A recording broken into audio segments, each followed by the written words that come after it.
ఒక కడుపు నిండిన పండితుడు పట్టు పీతాంబరాలను కట్టుకొని ప్రవచనాలు చెప్పుకుంటూ గరికపాటి గారు మీరే. వాళ్ళల్లో మధ్యాహ్న భోజనం ముఖ్యమైనది, చదువు మధ్యాహ్నం అయిపోయింది. చదువు ఎవడికి అక్కర్లా. భోజనంలో గుడ్డెట్టారా, గడిది గుడ్డెట్టారా, చదువుకోమని లేకపోతే వెళ్ళిపోమని చెప్పండి. పిల్లలకు భోజనం పెట్టడం ఏంటంటే వాళ్ళ భోజనాలు వాళ్ళు తెచ్చుకోమని లేదా మానేమానండి. పిల్లలకు భోజనం పెట్టి పుస్తకాలు ఇచ్చి యూనిఫార్మ్ ఇన్ని ఇస్తే వాడు చదువుతాడా? శోభనం పెళ్లి కొడుకులో మంచం ఎక్కి కూర్చుంటాడు. వీళ్ళకి ధనవంతులతో ఏ ప్రాబ్లం ఉండదు, క్లబ్బుల్లో పబ్బుల్లో తిరిగే వాళ్ళ గురించి ఏ ప్రాబ్లం ఉండదు, లక్షల కోట్ల ఎగ్గొట్టి విదేశాలకు చెక్కేసే వాళ్ళతో ఏ ప్రాబ్లం ఉండదు. వీళ్ళ బాధ అంతా, ప్రాబ్లం అంతా పాపం ఒక పేదవాడి కంచంలో ఉండే మెతుకు మీద, వాడి బతుకు మీద, వాడికి ఇచ్చే ఒక ఆసరా పథకం మీద మాత్రమే ఉంటుంది. వాళ్ళు చదువుకోవడానికి వచ్చారా, తినడానికి వచ్చారా, ఇన్ని మాటలు మాట్లాడుతూ ఉన్నారు.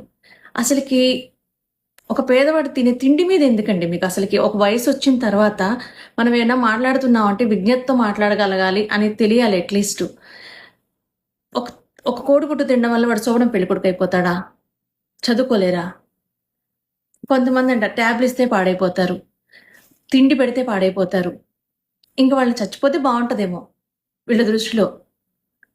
పోను పోను ఏం మాట్లాడుతున్నాము, లేకపోతే కనుక మన పిల్లలకు ఉండే అన్ని వస్తువులు మన పిల్లలు పాడైపోరు. అదే పేదవాడికి ఏదన్నా ఇచ్చారంటే మాత్రం ఖచ్చితంగా వాడు పాడైపోతాడు. వాడు దేనికి పనికిరాని వాడైపోతాడు. వాడికి ఒక ఇంగ్లీష్ విద్య ఉండకూడదు. వాడికి మనకి సంబంధించిన, మన పిల్లలకు సంబంధించిన ఏ విషయాలు వాడికి ఉండకూడదు. అదేమనంటే ఇంతకంటే మన డబ్బుల్ని తీసుకొని వెళ్ళి విదేశాల్లోకి పారిపోయే వాళ్ళ మీద అసలు ఏ రోజు మనం మాట్లాడం. కేవలం పేదవాడు తిండి మీద మాత్రమే మాట్లాడగలుగుతున్నాం అని అంటే ఎంత దౌర్భాగ్యమైన స్థితిలో ఉన్నామో ఆలోచించు.